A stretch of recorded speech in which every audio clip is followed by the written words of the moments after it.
Hello everybody and a good day to you all. Today I'm talking about the Alienist season number 1, episode number 4, These Bloody Thoughts. This episode directed by James Hayes.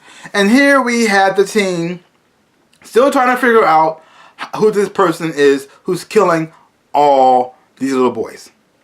And you have Dr. Kressler. He's going about it his way because he's trying to get inside his mind. Since he's a psychiatrist, or should I say an alienist, he's trying to get inside the mind of the killer. He's trying to understand the killer, his motivations, what's his fears, what's his pleasures, what everything about him to make him who he is and why he's doing it, so he can pretty much stop him.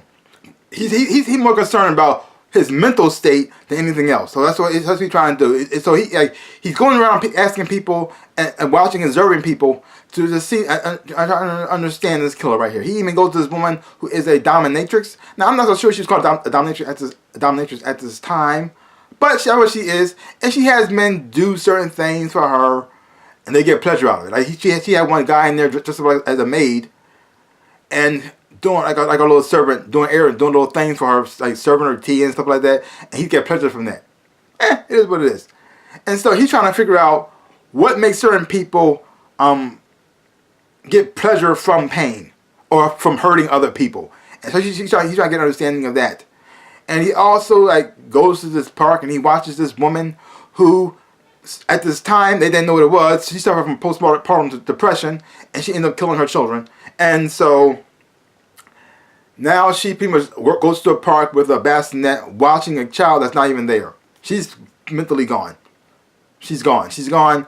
But he watches her and fascinated by her. Yeah. So that's that. And you also get a little bit more about his past a little bit. Right now, I may be a little slow on this, but I did not know he was deformed. I didn't know that at all. I found out in this episode here that one of his arms is deformed. He can't use it. And I was just, what? When did this happen? I didn't notice it. Maybe it's probably always there, but I just kept watching him because I was just trying to figure out I was so worried about who was the killer and his investigation techniques that I didn't even notice that his body wasn't all complete. I mean, I know he walked with a cane, but I just didn't think nothing of it other than that. Yeah.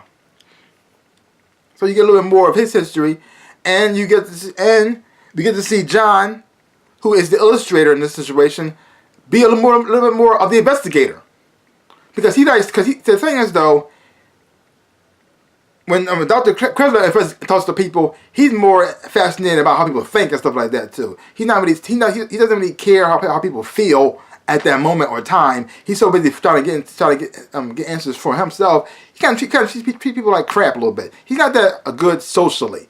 He's not. He doesn't have a good bedside manner for a doctor or a psychiatrist.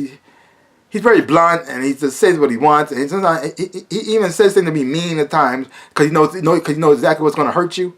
So he kind of does that on purpose. Yeah, he pushes people away, and then but he wants to keep them close at the same time too.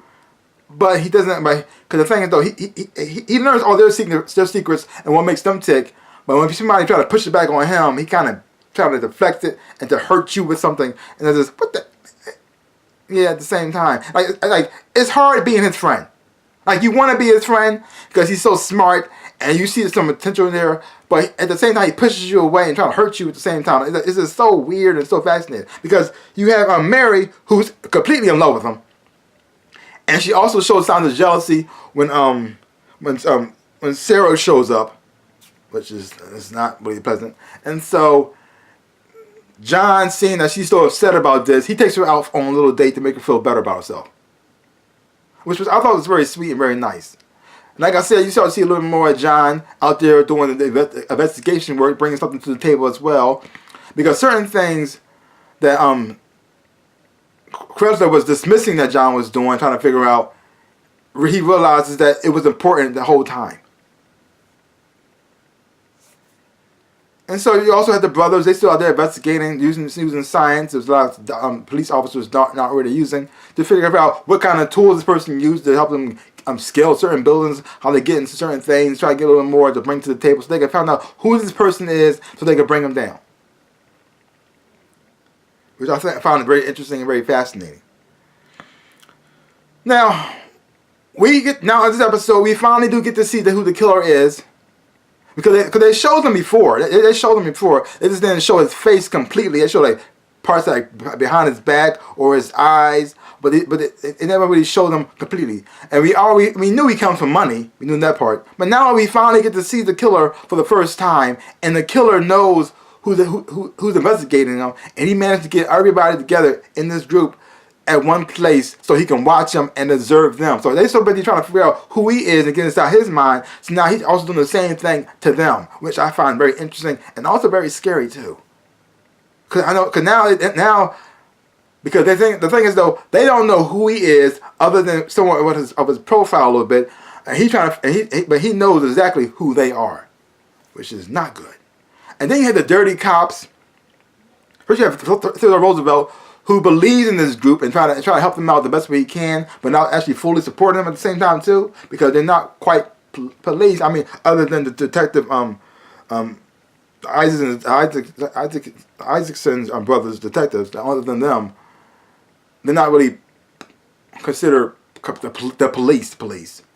And then you have Captain Conner, who's dirty, and he's working alongside a retired cop who's also dirty, because they know who the killer is, but they're not telling everybody else, and they're trying to keep it a secret to make sure nothing will get out. But they know he's killing all these boys, which is really messed up. And they act like they hate it, but at the same time they're trying to make sure nobody else knows about it except for them. I'm trying to figure out why. Like, what is their connection to this person? What do they gain from not reporting him to the police? I don't know. But overall, another great episode. Really enjoyed a whole lot. I'm loving this whole world. I'm loving like each and every one of these characters. We slowly starting to get to know them a lot more, which I think is great. A little bit of their backstories, what motivates them, why they are this way they are. Because see, you have Dr. Kressler, who's so fascinated by murder and murderers, but yet he keeps himself closed off. And now I'm starting to get a little understanding about why. Maybe because since he has a deformity, and he's probably been picked on a lot of times, probably forced him to pretty much rely on himself more. And since he was probably picked on or put people probably treated him differently, he probably didn't like that either. Think him as weak. He developed his mind and he tried to figure out people how they think. So it kind of made him distant at the same time too. I'm not quite sure exactly yet, but it's more that I'm glad that they are exploring this to see where things are going. So overall, great episode, like I said before. Leave your comments down below. Let me know what you thought of this episode of The Alienist. If you haven't watched it, check it out for yourself. Take my word for it. Hope when you watch it, you will enjoy it and have fun watching it too. Well, that's pretty much all I got to say about that. So give my channel a big like and thumbs up. Shabam! And subscribe to my channel and share. I would appreciate it, like I always say, in my dreams and in my life. I am the Ninja Rabbit. Peace out, peoples.